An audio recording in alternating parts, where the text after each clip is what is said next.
PWS as the model, and that's what we would like, is as many times as possible for people to be using PWS as a model, because then we learn more about PWS, then it's relevant to a lot of things, and so the government agencies see like, oh, okay, if we learn about PWS, we're going to learn about many other things relevant to all kinds of human diseases. So he got a really nice publication out of that. We got a real different understanding of how that locus is controlled.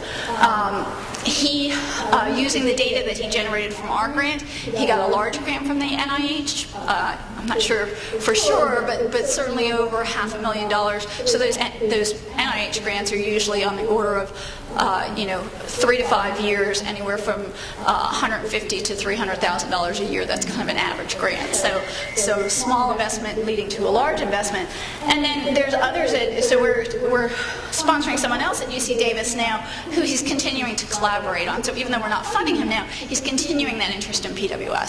So that's just a really nice example of how you can plant a little seed and it can grow into something big.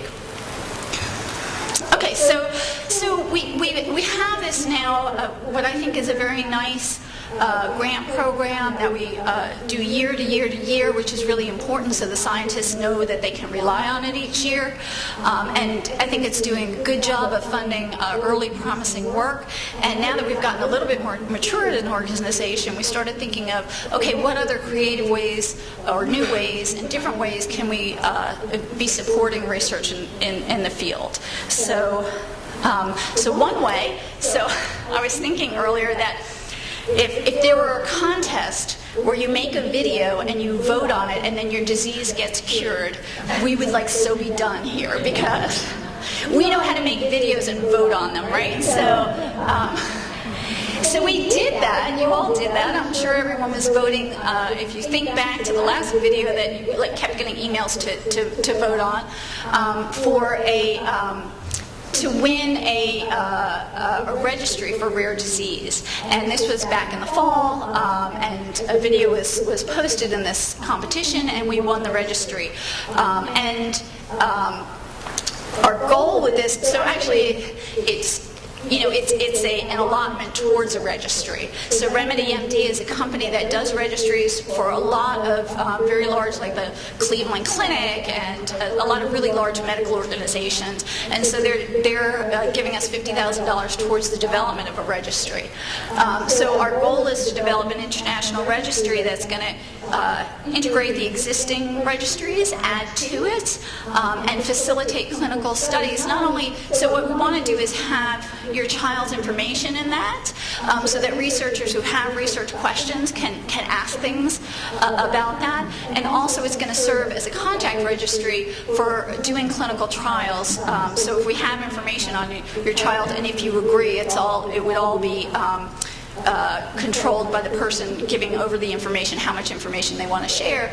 You could be contacted if there's a clinical trial that's relevant to your child. So there's many ways that this will be, I think, very helpful for the investigators. We've also been looking at some of the software. It's kind of cool. I think you guys are going to like it, because there's information that we'll get from your doctor, so it'll be very medically coded. But you can also be adding information that you add about, your child's mood, your child's weight. You can track these things online. They have all these tools. So not that some of you are a little obsessive compulsive about your kids, but it'll give you a new tool by which you can chart stuff. So I think people are going to like it. So that's something that we're going to be developing probably over the next year. The other exciting thing that we did was initiated by one of the parents that's on the board, Sean Johnson, and we're going to tag team it, and he's going to tell you this beautiful little girl is his daughter Ellie, and he's going to tell you about the idea he had and how he brought it all the way through to fruition. So, Sean. Good afternoon, everyone. I'm very excited to be here to talk to you guys about the first PWS Research Challenge, and to announce the winners of that challenge. First, I want to brag about my daughter Ellie. She's 5 years old. She was diagnosed with PWS when she was 2. She's just, to me, she's just perfect in so many ways. She's smart, she's obviously beautiful, and she just really means the world to me. One of the things she just started doing was she took up dance. And Rachel, my wife, and I, we were a little nervous, getting her involved. It's kind of a little scary. But again, to Alice's point, we never limit Ellie and her abilities. So anyway, so if you know my wife Rachel, she has her phone, her iPhone, and she's videotaping all the girls in their dance class. And there's a peephole, so the kids don't know that Rachel's taping them. And so take that video back, and when I come home, and she shows me the video, and I see these 5 or 6 cute girls dancing pretty good. And then I'm looking at one of the girls, which I think is Ellie. I'm like, oh, she's doing pretty good, She's following, and I'm proud of her. But then I was like, wait, that's not her. So I had to rewatch it again, and then I watched it, and this was Ellie, and she was doing it the second best dance routine of anyone on the group. Now there's one girl that's better, but we're gonna take care of it. So she's really, just to Alice's point too, like, Ellie is just an inspiration to me, and she really means the world to me. With that being said, unfortunately, PWS, she does have certain challenges. OCD is an issue for her. She has autistic behaviors. Rigidness is one of the things that often limit her. And that's one of the reasons when I look at her, I want to try to figure out what's going on inside of her, her body and her brain, and that's what led me first to get involved with FPWR. I'm not a scientist. I'm not a doctor. It'll be obvious that I'm not a scientist when I go for it. But one of the skills that I try to bring to FPWR is my education is in system engineering and kind of how certain pieces work together. And kind of with that mindset, I wanted to obviously get involved with research and see what ways we can improve research. So that's kind of how we led to the research challenge. I actually the first person I talked to was Keegan Johnson. Obviously, most people know him. And if you didn't know, he's very motivational. And when I told him about this idea, he said, keep doing the research and let's try to get this thing off the ground. So after I did that for some time, I then obviously talked to Theresa, and then Theresa, myself, and Keegan kind of worked with the board to try to get this research challenge off the ground. So with that being said, we actually ended up partnering with a company called Incentive. They're the pioneer and one of the leaders in the crowdsourcing and research prize market space. They're incredible to work with. They really helped us learn the process because it's not quite as simple as you might think. There's a lot of legal issues, contraction issues, and how you get your message out to the community. So they've been an incredible resource. And they also have, which was an added bonus, was a program called the Public's Good Program. And what it is that for nonprofits, your first prize, they end up waiving all the fees and all the commissions that go on that. So all the organization has to do is provide that award. And their platform, they have over 250,000 solvers, which are the people that try to solve the challenges. And their network, they have a lot of connections with The Economist, Popular Science, and the Nature Journal, which reaches over, I think it was over 2 million people. So it's a great opportunity to get FPWR and Prader-Willi syndrome out to the masses. Okay, so as I said, I worked with Theresa and Keegan and the board to come up with a question that we wanted the community to look at. Creating that question is not as simple as it might seem. Theresa, myself, and Keegan went back and forth and tried making sure we got the challenge and the wording just correct. But what we came up with was the challenge to the community was to identify insights into the mechanisms of hyperphagia and PWS and provide possible treatments and interventions. And then our main goal for this challenge was really to try to push our thinking in regards to how hyperphagia works, and really kind of, oftentimes you get kind of stuck in your certain way of thinking. We really wanted this challenge to really kind of spark new ideas and kind of have a real good brainstorm session. The selection committee, we had obviously Theresa was on it, and then one of our scientific review board, Susan Sell. And then there was me, 2 PhDs in me. So we launched the challenge on December 15th, and it went for over a month. We had 227 active solvers looking at the question. And then at the end of the process, we actually had 29 submissions that the selection committee had to review. There was a lot of quality solutions, and it was a real big challenge to isolate it down to the 4 winners. We had of the 4 winners, we have 1 top prize of $5,000, and then 3 runner-ups of $1,000 each. Okay. The first runner-up has to deal with binge eating disorder. A lot of times when we talk about Prader-Willi syndrome, when I'm explaining to my friends or family members, the first thing I tend to say is it's a genetic disorder of chromosome 15, but then pretty quick say that it's the number 1 genetic cause of obesity. And what this solution is talking about is that framework isn't always the right way to think of it. Obesity is the end result of the eating disorder, and if we look at obesity or binge eating from the perspective of binge eating disorder, we can provide a better understanding of the mechanism of hyperphagia. In the paper, the solver talked about how there was over 2,000 when you do a search on PubMed of the keywords PWS and obesity, yet there was only 10 when you do the same search for PWS in binge eating. The solver's recommendation that by, again, looking at the hyperphagia from a binge eating perspective will help provide a better understanding of the neurological causes of the disorder. And then the person goes through certain recommendations that they would like to see to help us further the advancement of hyperphagia. The first one is to form alliances with binge eating organizations. And then the other one is to look at potential binge therapies that can be applied to people with PWS.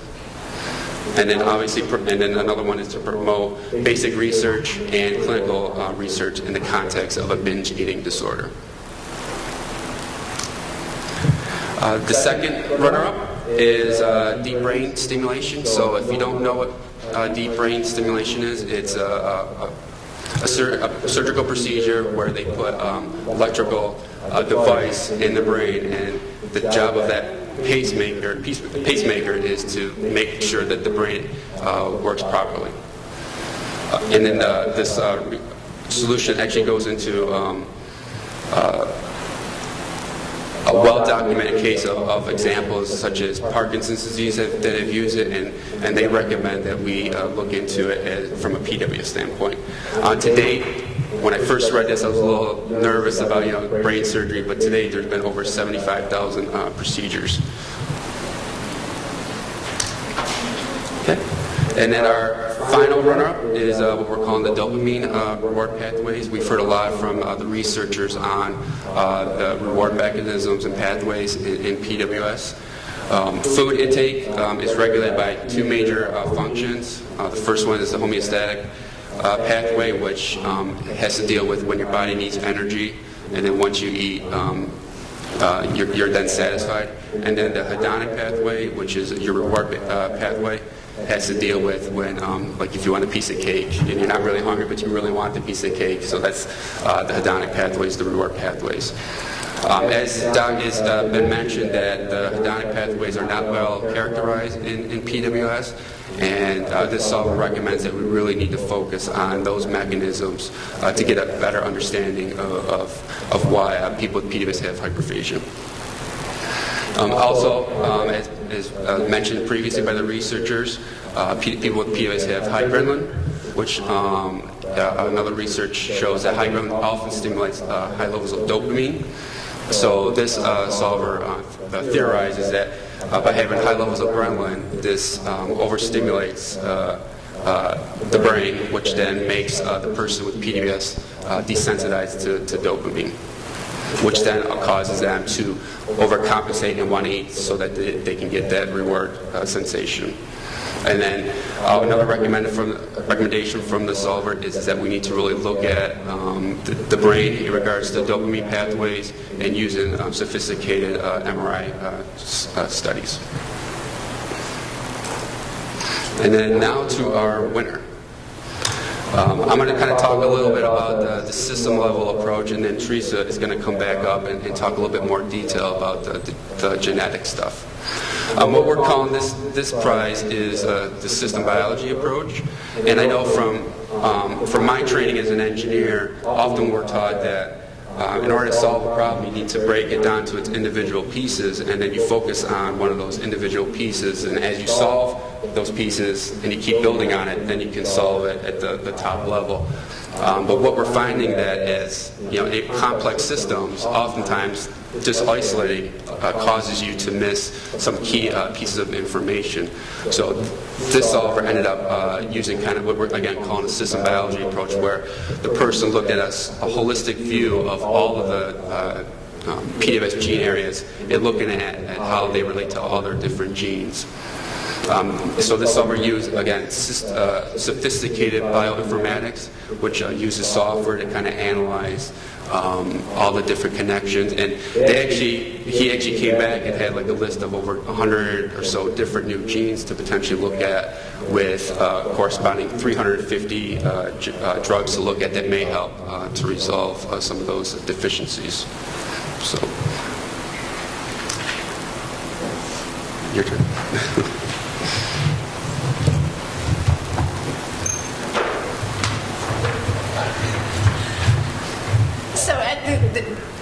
I don't know that I need to tell you this. I probably don't understand it any better than Sean does, but this solver used, so bioinformatics is a big thing in science these days, and it really takes someone who understands the best programs and how to use them in order to some of us dabble in bioinformatics a little bit. You can spend a lot of time there and get a ton of information and still not know what it means. So it really takes someone who knows how to manipulate this. So the example that this solver gave was to look at some of the pathways in PWS, and using this program which compiles information from 300,000 chemicals and small molecules with 2.6 million proteins from 133 organisms, and all the scientific evidence for how those interact will bring all of that together and make connections for you. And what it does is allow you to pick up connections that you wouldn't necessarily have picked up if you're just reading X paper over here. I think we based our choice on, there were, as Sean said, many good entries, many of them which looked at some of the pathways that we already knew were important in PWS, and we tried to choose those solutions that made us think about PWS in new ways, and this was one of them. And it turned out, so Sean, you didn't tell the best part, which is, okay, so the whole thing is anonymous, right? So you just get these solutions, and then you have to go through them and rate them, and you score them, and choose your prizes, and then they tell you who the winner was. So it turned out the winner, the grand prize winner, is a professor at a university in Argentina who does bioinformatics all the time. He's well published in bioinformatics, and so it'll be great to. We want to continue hopefully working with him and looking at some of these pathways in PWS, but. I'll let Sean tell the really funny part. But when we looked, it's an international competition, of course. So where did we get the most winners from? Canada.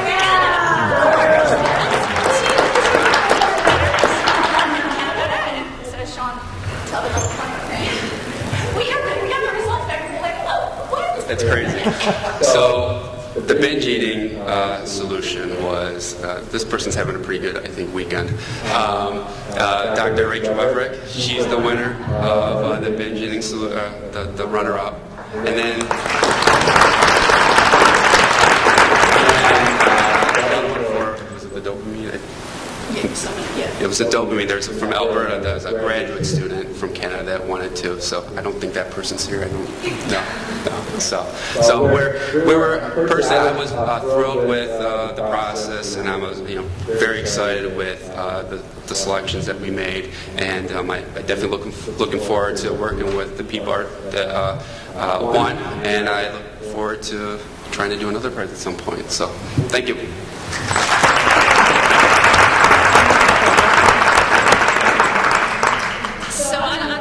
be here till midnight, but I do want to tell you just very briefly. I know many of you have been very involved in the One Small Step. How many One Small Step hosts do we have here today?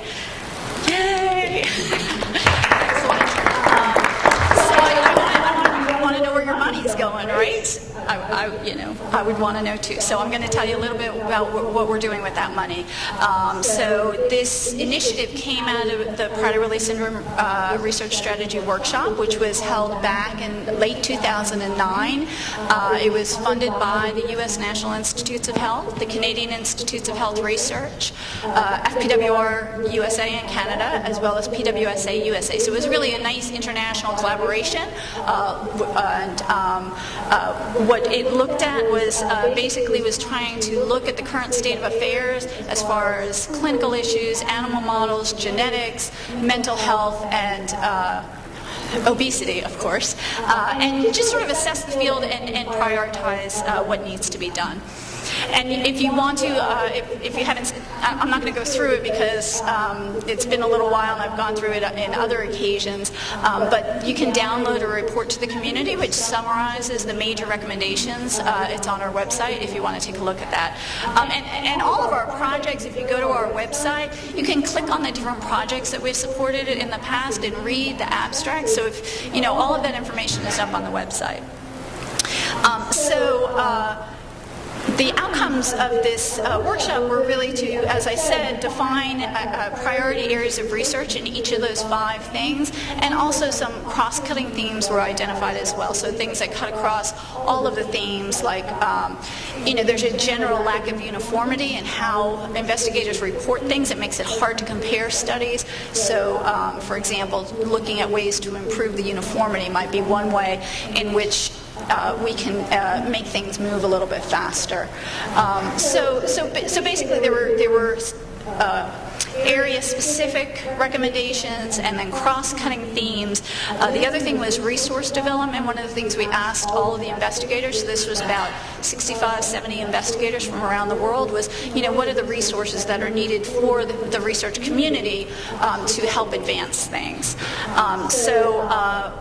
The list that came from that was the development of working groups who will look at each area and try to prioritize some of the, for example, clinical trials that need to be done, some of the measures that can be used to be more uniform across publications, some ways to facilitate the sharing of reagents between scientists. We talked about the induced pluripotent stem cells. At the time of the conference, there weren't any, and that was thought to be a very important resource for the community to have. And then improving the database coordination and getting a registry. So from that meeting and the subsequent discussions, we developed a Prader-Willi syndrome research plan, which is basically from the foundation and from the, well, not necessarily only the foundation, but from the PWS community standpoint, what are the things that we as patient advocates can be supporting to help the field move forward. And so this was developed in a collaboration between FPWR and PWSA, and just highlighted some of the things that can be targeted first with the One Small Step funds. So this is what the One Small Step funds from last year really went to support. And great job last year and great job this year. We have a lot of funds to work with, which is really wonderful. So one thing that has been developed is the working groups, the different working groups. So I'll just quickly go through those. Jen Miller and Alice Veroslav are heading the clinical trials working group, and that group is trying to prioritize what would be some of the drugs that we would like to see evaluated in PWS, and how would we evaluate those. So do we do it in adults? Do we do it in kids? Do we do it in adults that are obese? Adults that may become obese? All those kinds of questions. The mental health working group, it's really interesting when we were putting the workshop together, I called the National Institutes of Mental Health because I wanted support from them for the conference. And they basically said, oh no dear, you really want NIDDK, which is the institute that deals with obesity, because PWS is a childhood obesity disorder. And I said, no, you don't understand. I have a teenager with PWS. I can tell you it's a mental health issue as well. So we have a little work to do, actually. You wouldn't think it from talking to parents, but actually in the mental health community, it's thought of as a childhood obesity disorder. So we have a little work to do to try to bring that research community, raise awareness, and have them look at it as a model for understanding behavioral problems and mental illness, since unfortunately our kids are at high risk for developing mental illness as adults. So that's one of the emphasis of the mental health working group, is to try to make inroads to that. And Elizabeth Dykins at Vanderbilt University is really spearheading that effort. The Animal Models Working Group is headed by Rachel Weverick and Jim Resnick, and they've kind of looked at the field of the animal models, and they've actually gotten back to me already with a sort of a report of what the community of animal models researchers thinks are the things that need to be done, and how the foundation can, and the One Small Step Initiative can support those things. So that's been great progress there. And then, as I said, we're working on a registry that will initially be a registry. Our plan is initially a registry, and maybe then a biorepository somewhere down the line with actual blood samples associated with it. So those are the working groups.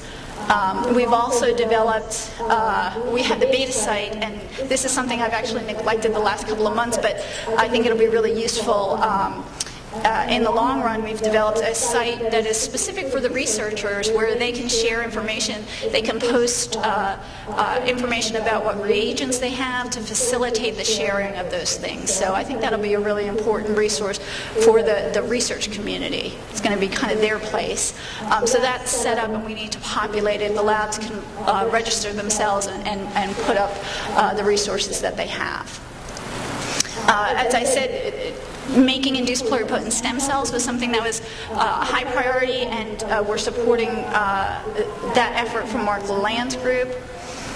Training the next generation of PWS scientists. We actually haven't implemented this yet, because one of the options is to do a very big grant to the NIH and put a clinical investigator at the NIH, which is great because then they can do clinical trials essentially for free while they're at the NIH. So we're debating sort of, that would take a pretty big hunk of change. So we're debating, whether we can do that or not. But the thing that we've just wrapped up is the One Small Step applications. From all of those research ideas and priorities, we developed 3 research questions and put out a request for applications for these 3 research questions. The first one being, what underlies this shift from failure to thrive? So all our kids have start out as failure to thrive, end up being hyperphagic. So is there something, are those things related or not? If we could fix the failure to thrive, will it fix the obesity later in life, I guess? That's one way to look at it anyway. Or what are the mechanisms that underlie that? Question 2 is, as Rachel said, in Angelman syndrome, there was data just published about reactivating the paternal allele. Because it's Angelman, so it's the other way. So can we do that in PWS? Can we reactivate the maternal allele? And question 3 was, what are the cellular phenotypes? So if we take a cell from an individual with PWS, can we see a difference between that cell and a normal cell? And the reason we want to do that is because if you can do that, then you can screen molecules and see if you can fix that. And it could potentially lead towards a new drug for PWS. So we've just made this decisions on what grants we're going to fund, and this was there's an oversight group for the One Small Step funds that has leading investigators from FPWR, from PWSA, from the research community that have helped make this decision. So question number 1 was, what underlies the shift from failure to thrive to excessive hunger in PWS? And as Keegan mentioned earlier, we're going to fund a project from the Weverick Lab looking at the development. So when does that dysregulation of leptin occur? can you prevent the obesity from occurring? So looking at that. We're also going to, Jen Miller talked earlier about orexin and the possibility of that being really important in the development of obesity in PWS. And so we're going to fund a fellow in her lab to do some studies that will lay the groundwork for whether you can see orexin differences in individuals with PWS, and that will lay the groundwork for some of the clinical trials that they're hoping to do down the line. So that's question one. Those are and that was, so we set aside $150,000 for question number one. We went a little over that, but you guys did so good at raising funds, we thought it was okay. Question number two was, can the maternally silent genes be reactivated? And if you'll recall, every person with PWS has at least one set of those genes sitting there. So if you have PWS by deletion, you've still got an intact chromosome from your mother. If you have PWS by maternal UPD, you've got 2 copies of that region. They're just sitting there not doing anything, and that's why you have PWS. And as well with the imprinting defect, you've got both copies, the paternal and the maternal. The paternal is just silent. So so it's not a deletion specific or UPD specific. Everybody's got a silent maternal allele that has PWS. So the question is, can you turn that on? As Rachel said, can you turn it on specifically? Because we can turn genes on. We can all find drugs and throw them in a dish and turn lots of genes on. But can you do where it's going to do specifically for the PWS region and not turn every other gene on that you don't want on? So that's the challenge. So we're going to fund two researchers, one at UC Davis. Again, UC Davis is like turning into this little PWS center, which is really interesting. So the first one, and I like this because I'm in the field of gene therapy, so this is a personal favorite. There's this new class of transcriptional activators, they're called, and the nice thing about them is they are very specific. So you can genetically engineer them so they only hit certain targets in the human genome. And this guy, David Segal, has been looking at he's actually been working on Angelman's, and he's found a way to repress transcription from the PWS locus. Well, now he's going to try to switch that and activate. So he's switching to the other side, so to speak, to the PWS side of things. So we're excited about that. And then Dr. Jang at Duke University is going to be working with some of the same people who did that Angelman paper that Rachel talked about, looking at drugs. I think they're using a different library, but looking at drug screen. He's got a little GFP, green fluorescent protein, stuck into the PWS region. So he'll put a bunch of cells in a dish, throw thousands of compounds, and see green cells come up, and that will tell him which ones are activating. So 2 ways we're going to do that. Finally, what are the cellular phenotypes of PWS? We're going to fund 2 projects. One is Rob Nichols, who has defined that there's secretion problems in the pancreas and in other organs most of his studies have been done in the mouse, and so he's going to be looking at that more specifically, seeing if it's intrinsic to the cell and what genes are important in that secretory process. And then you can't see it at all, which is a shame because it looks beautiful up here. On the bottom is another group, Dr. Leibel's group at Columbia University, and they're looking at all these obesity syndromes and making induced pluripotent stem cells from them.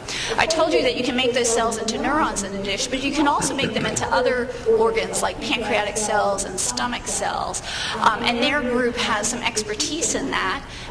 You can make, the picture that you can't see is that you can actually make them form into a pituitary gland right in a dish and then look at secretion of hormones. So there's all kinds of interesting things that you can do aside from just looking at them in neurons. So we're excited about funding that. The other plus of that is it's a grad student where most of the funds will go towards a grad student who's in this special program, this Howard Hughes funded program that helps them learn a lot about not only PhD stuff but some MD stuff as well. So that's great.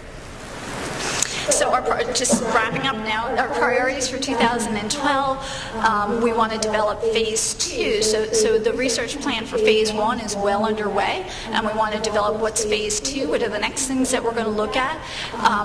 We don't have the exact plan yet, but it will focus on hyperphagia and also on mental health, because we haven't done much funding in the area of mental health. We want to do another request for applications this year that will include just a general, like send us your best ideas, whatever they might be, as well as one small step targeted research. We want to support the working groups and act on the recommendations that they give us, so not only support them to make the recommendations, but then start doing things based on those recommendations, and also continue to develop the registry. The other thing that is coming up this year, so we're co-sponsoring, and PWSA has, they're the sponsor, so of a hyperphagia meeting that is going to be in Baton Rouge, Louisiana. Where's our Louisiana people? Don't we? Yeah, there you are back there. Yeah. So the premier medical institute looking at obesity issues is the Pennington Biomedical Research Institute. It's in Baton Rouge. PWSA has teamed up with them for a major meeting on hyperphagia that FPWR is co-sponsoring as well. So that's a shout out for that. That will occur in October.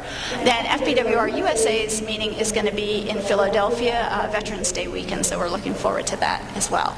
I'm not going to do this because it's too late.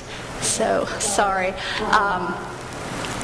But drug repurposing, just keep it in mind, just think about it. It's an exciting thing in neurodevelopmental disorders, so ask me about it. And then these are some of the many people who have contributed. So, and mostly, thank you to all of our fundraisers who make all of this possible, and please feel free to be as involved as you'd like to be in the other side of seeing those funds go out to the right places. So I will take any questions. Thank you.